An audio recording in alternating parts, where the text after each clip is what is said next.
Bonjour, bienvenue à toi aujourd'hui, bienvenue à toi en ce beau dimanche. C'est une joie de se retrouver ensemble pour partager la beauté de la parole de Dieu, découvrir encore ensemble aujourd'hui de quel amour nous sommes aimés. En fait, c'est toujours ça que Jésus vient nous montrer. Avant de nous montrer comment nous comporter, il nous invite à découvrir qui il est. Alors, belle et bonne découverte. Le message va être court aujourd'hui. Tu peux le liker aussi. Il va être court parce que je voudrais que tu prennes du temps de prière après et tu vas comprendre pourquoi. Dans le contexte de l'Évangile aujourd'hui, on voit les apôtres qui reviennent de mission. Ils sont fatigués. C'est le temps des vacances. Ils sont fatigués, ils ont besoin de repos. Jésus le reconnaît et il veut leur donner ce temps de repos. Et il leur dit, allez de l'autre côté ensemble et allez vous reposer. Jésus, lui aussi, il est toujours en mission. On ne parle jamais de sa fatigue, sauf quand il s'est arrêté au puits de Jacob pour rencontrer la Samaritaine. Mais il a besoin de repos. Et la manière dont Jésus se repose, c'est de se retirer dans la solitude, en cœur à cœur avec son Père. Et c'est ce qu'il avait pensé faire. Je dis bien, avait pensé faire. Mais un événement surgit.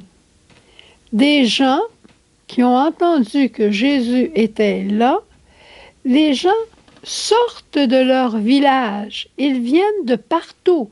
Ils emmènent les pauvres, les infirmes, les boiteux, les estropiés, les possédés. Ils viennent, ils courent après Jésus pour recevoir de lui la bénédiction. Jésus est venu sur la terre pour 7 heures. Qu'est-ce qu'il va faire? Rester dans son lieu de repos? Absolument pas. Il va sortir et il va venir à la rencontre des gens qui, eux, sortent de chez eux pour recevoir de Dieu la bénédiction. Le psaume nous dit aujourd'hui, « Le Seigneur est mon berger, rien ne saurait me manquer. » Alors, fort du cœur de bon pasteur de Jésus, il se lève et il va à la rencontre de ses brebis. Est-ce qu'il va leur reprocher de le déranger? Absolument pas. Pense à ton cœur de père, ton cœur de mère. Quand toute la famille chez toi avait la grippe, la gastro, quelques maladies, le COVID, les enfants étaient malades. Qui se levait la nuit pour aller soigner les enfants? Les parents. Est-ce que les parents reprochaient aux enfants d'être aussi malades et de les déranger, eux, dans leur propre inconfort? Absolument pas. Le cœur d'un père, d'une mère, d'un bon pasteur va au-delà de ses propres besoins et vit pour soulager, pour donner le meilleur de lui-même à l'autre. Jésus ne regarde jamais quels sont ses besoins à lui, mais voyant tout, il voit nos besoins et il vient à notre rencontre. Nous n'avons pas la générosité de Dieu. Nous n'avons pas le cœur grand, ouvert, magnanime comme le cœur de Dieu. Un cœur qui ne sait qu'aimer. On a nos limites d'homme et on le reconnaît. Mais il nous arrive parfois avec nos limites de transférer nos limites sur Dieu en disant « Oh, Dieu ne s'occupe pas de moi. Dieu, ça ne le préoccupe pas ce que je vis. » Ça ne me donne rien de demander ça au bon Dieu parce que c'est certain qu'il n'aura pas de temps pour moi. Il y a tellement de monde desquels à s'occuper, tellement de personnes desquelles à s'occuper, il ne va pas s'arrêter à moi. Moi, ce sont des paroles que j'ai entendues, en tout cas. Puis peut-être que je les ai déjà dites moi-même. Mais le bon Dieu n'est pas comme ça. Son amour pour toi, il est illimité. Il n'y a pas de limite. Il n'y a pas de fin. Il est intéressé à tout ce qui t'intéresse. Il est intéressé à t'aider du mieux qu'il est possible de le faire. Mais il sait quand le faire et il sait comment le faire. Présentement, il y a 50 000 personnes et plus à un congrès eucharistique à Indianapolis, en Indiana, aux États-Unis. 50 000 personnes depuis 3 jours qui sont là en adoration devant Jésus eucharistique, qui chantent, qui prient, qui louent le Seigneur. Moi, je suis certaine que chaque personne qui est là va recevoir la bénédiction de Dieu pour soi et pour les siens. Parce qu'ils sont au congrès plutôt que dans leur maison? Non.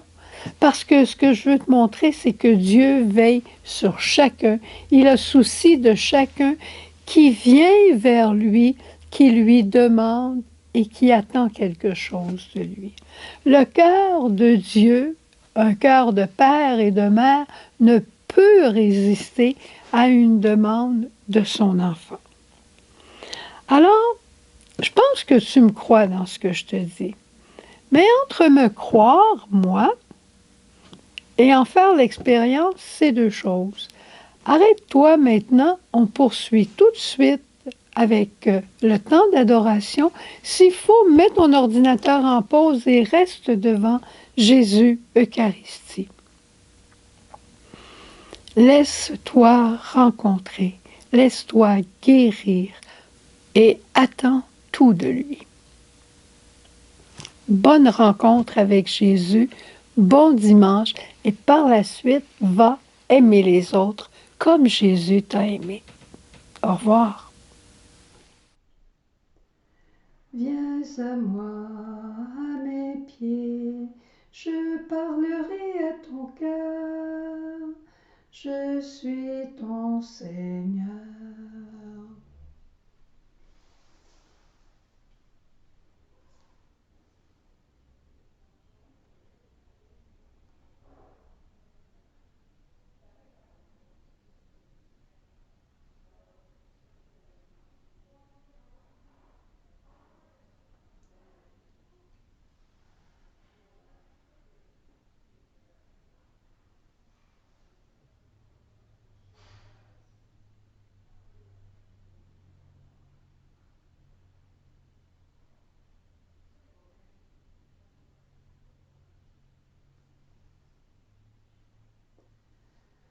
Douce Marie, que je t'aime, ô doux Jésus, je t'adore. Douce Marie, que je t'aime, ô doux Jésus, je t'adore.